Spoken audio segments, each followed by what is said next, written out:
যেদিন আপনার ওভুলেশন হবে সেই দিন থেকে শুরু করে পরবর্তী 7 দিন এই 7টি কাজ করুন কিংবা বাদ দিন। অর্থাৎ এর মধ্যে কিছু কাজ আছে যেগুলো করতে হবে, এর মধ্যে কিছু কাজ আছে যেগুলো বাদ দিতে হবে। এই 7টি কাজকে আপনি যদি ফলো করতে পারেন তবে গর্ভধারণের সম্ভাবনা অনেক বেশি বেড়ে যাবে।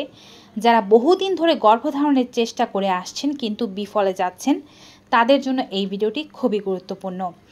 বাবা মা হতে চাওয়া দম্পতিরা কমেন্ট বক্সে অবশ্যই লিখে দেবেন বাবা হতে চাই বা মা হতে চাই, যেন অন্যরাও আপনার কমেন্ট পড়ে এবং আপনার জন্য প্রার্থনা করতে পারে। চ্যানেলে নতুন হয়ে থাকলে চ্যানেলটি সাবস্ক্রাইব করুন। ফেসবুক পেজ থেকে আমাদের এই ভিডিওটি দেখে থাকলে পেজটি ফলো করতে ভুলবেন না। চলুন শুরু করা যাক। আমরা সবাই জানি গর্ভধারণের জন্য ওভুলেশন হওয়াটা খুব বেশি জরুরি। আর ওভুলেশন মানেই অনেকেই মনে করে থাকেন যে মাসিক যেদিন শুরু হয়েছিল সেদিনকে প্রথম দিন ধরে 14 নম্বর দিনেই আমার ওভুলেশন হয়। সিমটম থাক বা না থাক 14 নম্বর দিনই আমার ওভুলেশন হচ্ছে।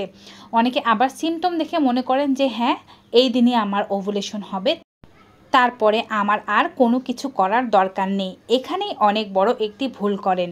আপনি আপনার ওভুলেশনকে যেদিন সাসপেক্ট করছেন, অর্থাৎ এদিন আপনার ওভুলেশন হতে পারে বলে আপনার মনে হয় বা টেস্ট কিট করেছেন, অন্যান্য লক্ষণগুলো খেয়াল করেছেন, সেদিন বা তার আগের দিন মিলন করা খুবই জরুরি। বরঞ্চ যেদিন ওভুলেশন হচ্ছে বলে মনে করছেন তার একদিন আগেই মিলন করা ভালো। এতে করে আপনার যে ট্র্যাক্ট আছে বা যে ফিমেল ভ্যাজাইনাল ট্র্যাক্ট আছে সেখানে স্পার্ম আগে থেকে রেডি থাকতে পারে এবং নারীকে গর্ভবতী করতে পারে। তারপরেও ওভুলেশনের পরের 7 দিন অবশ্যই নিয়ম করে একদিন বাদে একদিন মিলন করতে হবে। কারণ আপনি যেদিন মনে করছেন যে আপনার ওভুলেশন হয়েছে সেদিন কিন্তু নাও হতে পারে, পরের 7 দিনের মধ্যে যে কোনো সময় হয়ে যেতে পারে। সেক্ষেত্রে আপনি একদিন বাদে একদিন মিলন চালিয়ে যান। কিন্তু যদি আপনি ওভুলেশন টেস্ট কিটের মাধ্যমে একেবারে শিওর হয়ে যান যে আপনার ওভুলেশন হয়েছে বা ফলিকুলোমেট্রি করে যদি আপনি বুঝতে পারেন যে আপনার এগ রাপচার হয়েছে, সেক্ষেত্রে পরের 7 দিন না করলেও চলে। যারা শুধুমাত্র লক্ষণগুলোর মাধ্যমে জানছেন বা যারা কোনো শিওর শর্ট ফর্মুলার মাধ্যমে জানতে পারছেন না, তারা অবশ্যই ওভুলেশন যেদিন সাসপেক্ট করেছেন তার পরে 7 দিনও মিলন করে যাবেন। এটি হচ্ছে প্রথম কাজ। দ্বিতীয় কাজ, এই 7 দিনের মধ্যে আপনার ফার্টিলাইজেশন হবে এবং আপনার বাচ্চাটি কিন্তু ফেলোপিয়ান টিউবে অবস্থান করবে। এ সময় জ্বর, কাশি, মাথা ব্যথা, শরীর ব্যথা, গ্যাস্ট্রিক, অ্যাসিডিটি যে কোনো সমস্যার জন্য কোনো প্রকারের মেডিসিন নেওয়া বন্ধ রাখুন। যদি খুব সমস্যা হয়ে থাকে যা আপনি কোপ আপ করতে পারছেন না, তবে ডক্টরের কাছে বলুন যে আপনি গর্ভধারণের চেষ্টা করছিলেন, কোন মেডিসিনটি আপনি নিতে পারবেন আর কোনটি পারবেন না। আর যদি এমনটি হয়ে থাকে যে কোনো বিশেষ রোগের জন্য আপনি আগে থেকেই মেডিসিন খাচ্ছেন, তবে প্রেগনেন্সি পরিকল্পনা করার আগে ডক্টরের কাছে জেনে নিতে হবে যে প্রেগনেন্সির জন্য এই মেডিসিনটি সঠিক নাকি বাদ দিতে হবে।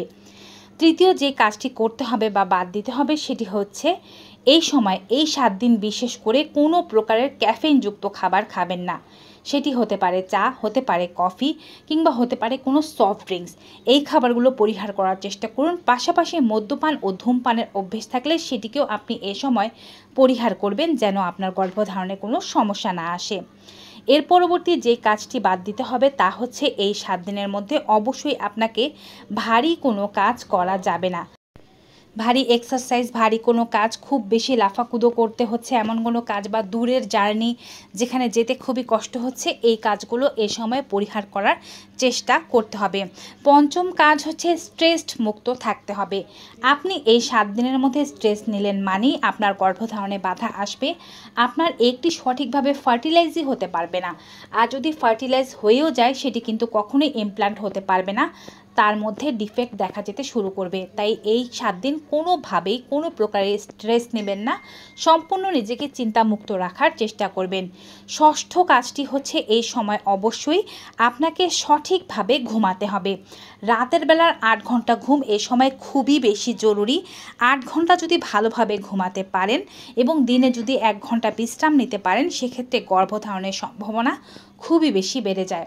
সপ্তম ও সর্বশেষ কাজ হচ্ছে এই 7 দিন আপনি নিয়ম করে লেগ আপ দি ওয়াল পজিশনটি ফলো করার চেষ্টা করুন। এটি কিন্তু ইমপ্লান্টেশন, ফার্টিলাইজেশন সব কিছুর ক্ষেত্রে খুবই ভালো কাজ করবে।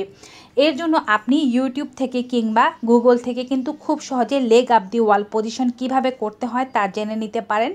এছাড়াও যদি মুখে বলতে হয় সেক্ষেত্রে বেডের এক কোণায় যেদিকে ওয়াল আছে বা আপনি ফ্লোরে শুয়েও যেদিকে ওয়াল আছে সেদিকে শুয়ে পা দুটো উপরের দিকে তুলে সোজা করে পা দুটো উপরের দিকে রাখতে হবে এবং ফ্লোরে মাথা থেকে কোমর পর্যন্ত সোজা করে রাখতে হবে। এভাবে আপনাকে থাকতে হবে 10 মিনিট পর্যন্ত। এই কয়েকটি ছোট ছোট নিয়ম মানলে 1 মাসের মধ্যেই গর্ভধারণ করা সম্ভব। তো ভিউয়ার্স, ভিডিওটি কেমন লাগলো কমেন্ট বক্সে জানাতে ভুলবেন না। ভিডিওটি ভালো উপকারী মনে হয় থাকলে সকলের মাঝে বেশি বেশি করে শেয়ার করে দিন। আজকের মতো এখানেই বিদায় নিচ্ছি। দেখা হবে আবার নতুন কোনো ভিডিওতে নতুন কোনো উপকারী তথ্য নিয়ে। Till then, good bye and take care.